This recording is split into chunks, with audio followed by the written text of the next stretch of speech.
Big boss Malayalam season 7ന്റെ title വിജയിയായത് serial താരം അനുമോളാണ്. ആദ്യത്തെ ആഴ്ച മുതൽ വലിയൊരു ശതമാനം വോട്ട് പിന്തുണ അനുവിന് ലഭിച്ചിരുന്നു.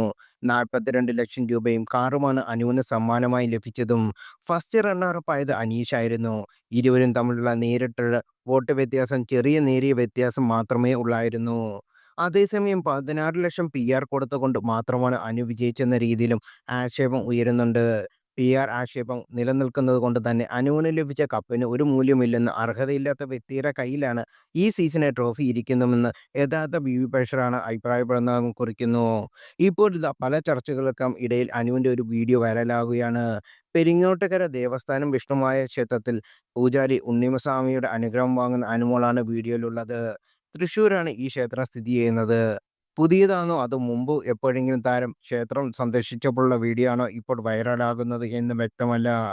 വീഡിയോയ്ക്ക് നിരവധി രസകരമായ കമന്റുകൾ അടക്കം താഴെ വരുന്നുണ്ട്. പെരിങ്ങോട്ടകര വിഷ്ണുമായ ഭക്തരായ കുട്ടി വിജയിക്കണമെങ്കിൽ പിന്നെ ആരാണ് വിജയിക്കുക എന്നായിരുന്നു ചിലർ കുറിച്ചത്. എൻ്റെ വിഷ്ണുമായ ആയിരുന്നു അനുവിൻ്റെ PR. വെറുതെ അല്ല അനു വിന്നറായത്. എല്ലാവരും മീഡിയയ്ക്ക് മുന്നിൽ മാറുമ്പോൾ അവൻ അവളുടെ വിജയത്തിൻ്റെ ദൈവത്തെ മറന്നില്ല. വിശ്വാസമാണ്. അനുഭവിച്ചവർക്ക് മാത്രം അറിയാം. പൊന്നുണ്ണിമായ അനുഗ്രഹിച്ചത് നേടിത്തരും. സ്വാമിയുടെ ഭക്തരാണെങ്കിൽ പിന്നെ ഇപ്പോൾ വിന്നറാവാതിരിക്കാൻ ഇരിക്കുമോ? ഇപ്പോൾ മനസ്സിലായി അനു ആരുടെ സഹായത്തോടെ ജയിച്ചുവെന്ന്. നിന്റെ മുന്നിൽ ആരാണ് എന്നല്ല, നിന്റെ പിന്നിൽ ആരാണ് എന്നാ ഉള്ളത്. അവൻ നോക്കിക്കോളും. അനുമോൾ ഒരു കടുത്ത ദൈവവിശ്വാസിയാണ്. അതുകൊണ്ട് തന്നെ ഓരോ സാഹചര്യവും അനുകൂലമായി വന്നത്. പ്രത്യേകിച്ച് ഫിനാലെ എന്നിങ്ങനെയാണ് ഭക്തർ ചിലർ കമന്റ് ഇടുന്നത്. ശാന്തന്മാരെ ഉൾതകുന്ന ദൈവമല്ലേ വിഷ്ണുമായ. അപ്പോൾ പ്ലാച്ചി പണി പറ്റിച്ചു. പ്ലാച്ചിൽ എന്തായിരുന്നു എന്ന് ഇപ്പോൾ മനസ്സിലായി.